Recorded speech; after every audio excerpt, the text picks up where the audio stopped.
Bagi saya kita jangan malu. Benda ni benda hakikat. Isunya, kesnya ada. Kalau kita tak mengakui bahawa kita ada menghadapi masalah dalam isu ni, ada pegawai dan anggota kita makan rasuah, kita nak tutup, dia takkan habis. Itu yang berlaku sebelum ini. Bagi saya tak perlu malu. Saya nak malu apa? Polis yang kita tangkap 14 orang. Bagi saya tak malu. Saya rasa IGP pun tak rasa malu. Tak malu pun.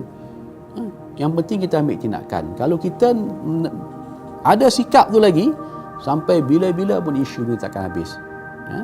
Sebab tu saya kata kita kena tegas. Rakyat tahu, orang kampung pun tahu aktiviti kehidupan. Macam saya bagi tahu tu, orang kampung boleh hantar video dekat saya. Ada satu, saya tak tahu betul tak betul, di mana insiden, kereta polis, kereta perundang polis, escort rokok dekat daerah Pantai Timur, Johor lah. Orang awam boleh hantar video, mana kita letak muka kita. Sekarang ni bukan zaman dulu, semua orang boleh. Ada satu yang saya bagi tahu dekat tadi, saya cakap tadi, orang awam hantar gambar dia. Ada 10 pusat judi. Judi online, judi top up, macam-macam lah. Judi 4-6 ekor ni. Dalam dekat daerah Kulai. Siap dengan gambar pun, WhatsApp dekat saya. Tu saya tanya OCPD, siapa dekat OCPD? OCPD ambil je. Memang betul pun. Takkan kita nak menafikan lagi? Kan? Kalau kita menafikan benda ni, kalau kita masih lagi rasa malu, kita nak melindungi pegawai dan anggota kita, sampai kiamat pun isu penyelewengan rasuah di kalangan agensi pengawas tak akan habis. Tak perlu dimalukan. Kita kena tegas. Kalau tak tegas, sampai bila pun tak habis. Sebab tu saya kata saya nak ambil tindakan. Saya tak kira siapa pangkat dia orang pun, daripada mana agensi pun. Polis ke, saya punya OCPD ke, saya punya ketua jabatan ke, saya punya timbalan KP ke, ataupun saya sendiri, silakan siasat. Tak ada masalah. Kalau salah, ambil tindakan. Kalau kita masih lagi nak sembunyi, nak tutup, kan, malu, segan, mencemarkan imej, rakyat semua tahu sekarang. Kan? Isu penyelewengan kat pintu-pintu masuk kita bukan benda baru. 3-4 tahun lepas pun SB ada tangkap dekat KLIA, berapa puluh orang dah tangkap. Kita nak nafikan apa lagi? Macam polis lah yang kata, yang saya tangkap dadah ni, sarjan bersekongkol dengan pengedar dadah. Bukan benda yang baru, benda lama. Tak perlu dimalukan, tak perlu merasa malu. Terima hakikat, akui bahawa itulah masalah utama dalam agensi penguatkuasaan. Baru tindakan boleh diambil. Kalau kita duk menafikan, mana kita tak ambil tindakan.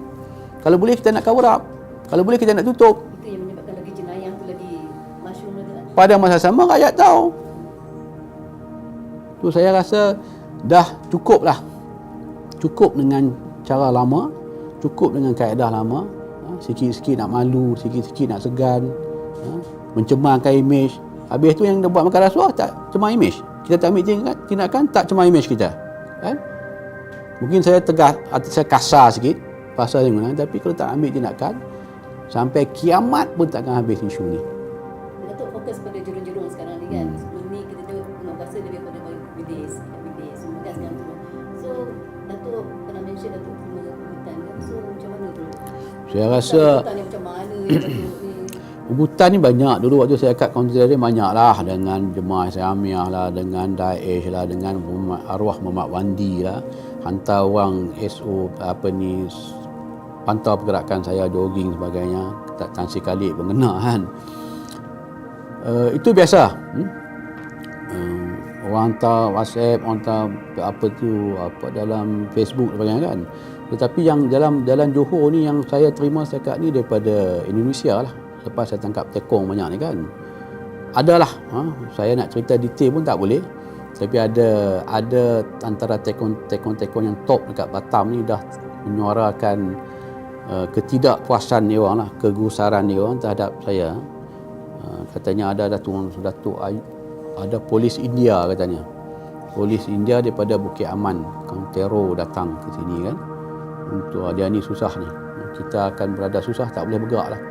So dia orang nak masuk pun tak boleh sebab kita dah tangkap tekong ni. Dia kalau penyeludupan ni, dia kena ada 2 package, yang nak balik dan yang nak datang.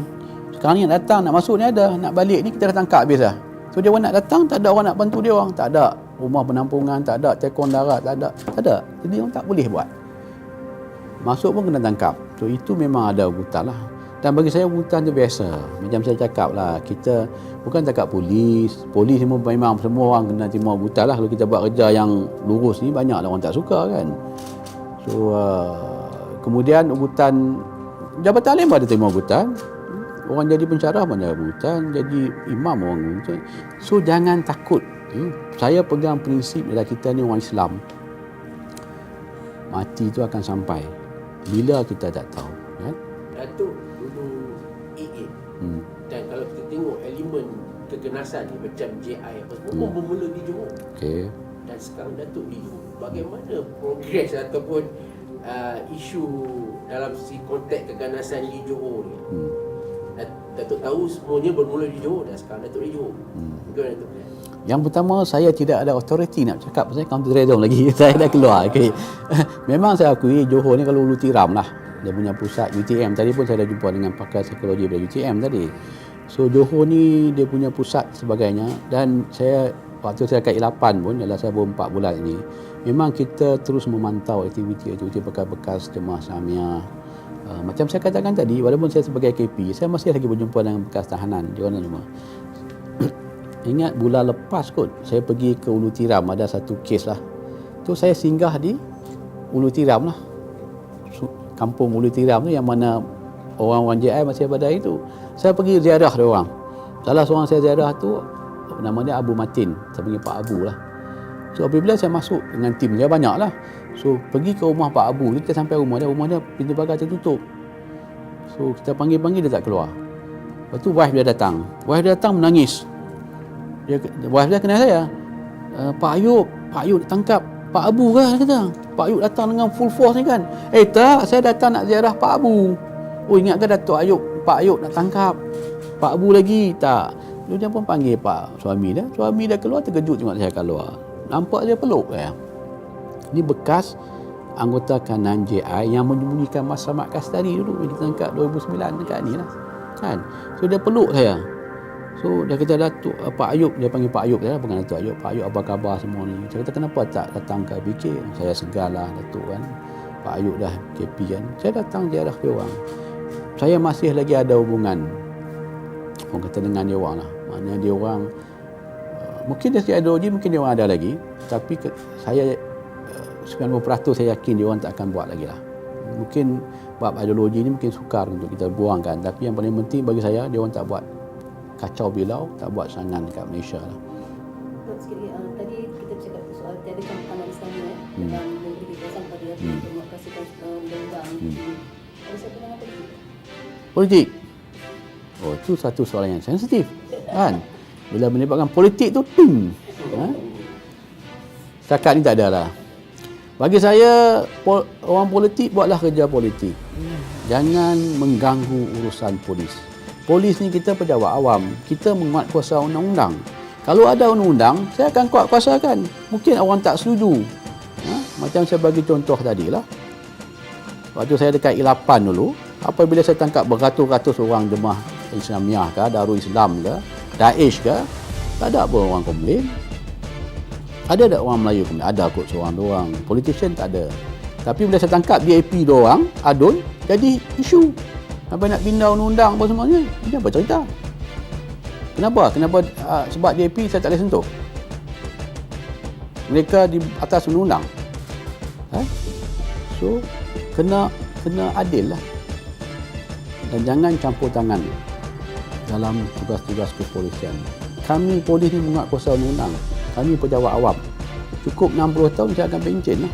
Ataupun kalau ada rezeki sambung lah. Kan? Itu ada rezeki lah. Bagi saya itu bukan rezeki, itu bebannya kan. Dan yang paling penting 60 kita akan pencen. Kita serve government of the day. Mana-mana yang menjadi kerajaan kita akan serve. Kita tidak ada bias sebagainya. Ini pandangan yang mengatakan polis bias, polis itu. Ini tak betul. Kan? Biar polis menguat kuasa undang-undang. Kalau ada undang-undang, kalau undang-undang kata kamu memiliki bahan berkaitan dengan salah lah. Mungkin orang berfikirkan apa ni? Datuk buku je. Dalam KK tak ada kesalahan.